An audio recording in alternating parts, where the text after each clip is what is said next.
a great way of increasing the quality of the life of your fighter is this stuff here is called polyfilter, and you can cut this pad, it's like a white pad, into a little square, and you can place it in the water and it will remove all the organics out of the water and remove all the fish waste. So it will actually act as a filter for your fighting fish,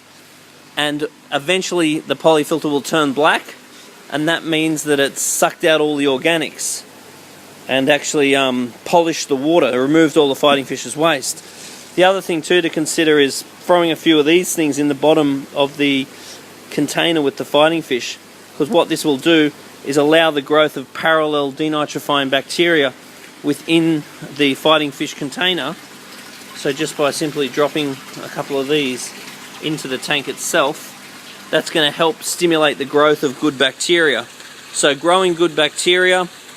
and establishing the tank and keeping the temperature at 25 degrees are all things that are going to help with your fighting fish. The other thing that's really worth doing as well is using Easy Life with your fighting fish, because what Easy Life does is basically affect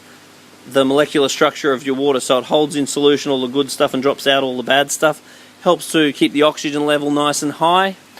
and keeps the water nice and clear and puts a positive charge to it, so it helps to stop type negative bacteria. The other thing that I like to add with my fighting fish too is a little bit of salt, because a little bit of salt helps their immune system significantly. And then the other thing I like to do too is add a little bit of carbonate powder, because Sydney tap water pretty much has no carbonate in it. So carbonate powder, salt,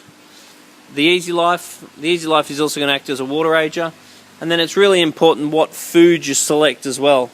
And this food here, Spectrum, is by far the best, because it's set at the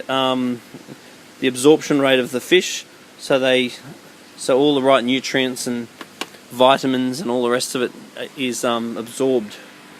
So yeah, they're just some tips on keeping healthy Siamese fighting fish.